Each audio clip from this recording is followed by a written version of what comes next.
All right, let's just jump right in, shall we? This is one of the biggest and, let's be honest, creepiest questions of our time. It's probably the very reason you're here. Is your phone secretly listening to you?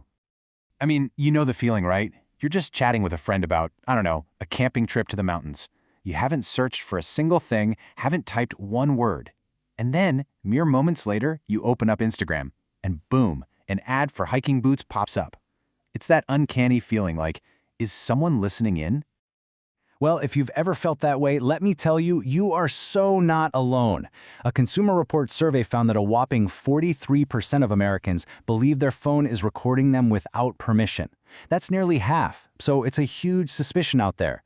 The big question is there any truth to it? Okay, so to get to the bottom of this, the first logical place to start is, what are the tech companies themselves saying? I mean, they're the ones who would know, right? And their answer, both in public and even under oath, has been surprisingly consistent. So let's start with the big one. Way back in 2018, Mark Zuckerberg himself was in front of a U.S. Senate hearing. He was asked, point blank, if Facebook uses your phone's microphone to scoop up info for ads. And his answer? It was a very simple, very direct no. And it's not just an old quote. More recently, the head of Instagram, a guy named Adam Mosseri, was even more forceful. He literally said, "I swear we do not listen to your microphone." He's totally adamant that they are not eavesdropping on what you're saying. But it's not just their word against ours. Security experts point out that this kind of mass listening would actually be, well, pretty impractical, for a few really good reasons. First, can you imagine the computing power needed to process audio from billions of people all the time? It would be absolutely massive. Second, your phone's battery? It would be dead in like an hour. You'd notice for sure. Third, it would be a huge, and I mean illegal, violation of privacy. And maybe most importantly, when researchers have actually gone looking for proof, they found nothing. And speaking of research, check this out. Scientists at Northeastern University put this to the test. They analyzed over 17,000 of the most popular Android apps. That's a ton of apps. They were looking to see if any of them were secretly switching on the mic. And you want to know how many they found? A big, fat zero. Not a single one. Okay, so this is the real turning point. If they're not listening, then how in the world did they know about the hiking boots? This is where it gets really interesting. The answer is, well, it's kind of simpler and way more complicated at the same time. The truth is, they don't need to listen to you. Okay, so a huge piece of this puzzle is something called the Facebook Pixel. Just think of it as a tiny, invisible spy. This little piece of code is on millions of websites. And every time you visit one of those sites, the Pixel reports back to Meta. It tells them what you looked at, what you searched for, even the stuff you put in your shopping cart and then decided not to buy. It's like having a little informant tailing you all across the web. And that little pixel? That's just the beginning. The reality is, these companies are building this incredibly detailed profile of you. They're using everything, your browsing history, your search history, your location data from GPS, who your friends are and what they're into, every like, comment, and share, and yep, they even buy data about you from other companies. They are literally piecing together a digital version of you. Your interests, your habits, all of it.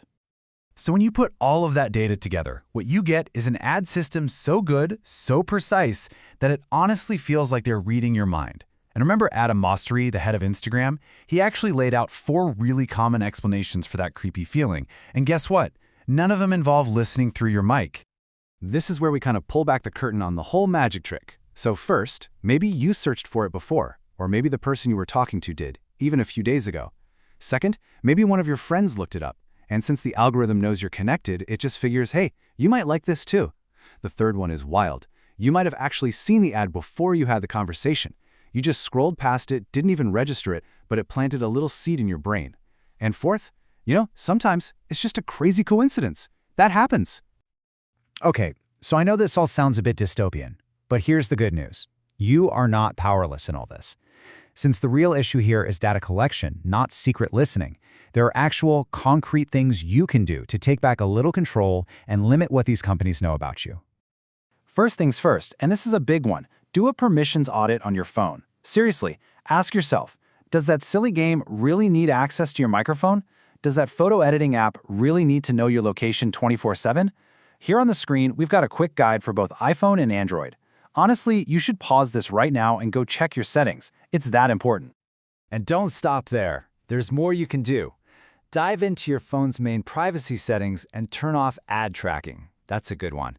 Inside Facebook itself, look for something called Off Facebook Activity and clear it out. That's all the data they're getting from other websites.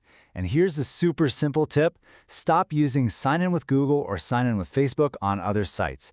Every time you do that, you're just giving them another piece of the puzzle. You know, this quote from security expert Michael Covington just hits the nail on the head. We often forget that nothing is really free. We get all these amazing services, right? Social media, maps, search engines, but we pay for them with our data. That's the deal. The most important thing is just to understand that you're making that trade and to make conscious choices about it. So, in the end, it seems like the whole "my phone is listening to me" thing, it's probably a myth. But the fear behind it? That points to a much bigger truth. Our lives are being tracked online in ways that are kind of hard to even wrap your head around. So the real question isn't whether your microphone is on. The real question is, now that you know how it actually works, what are you willing to share?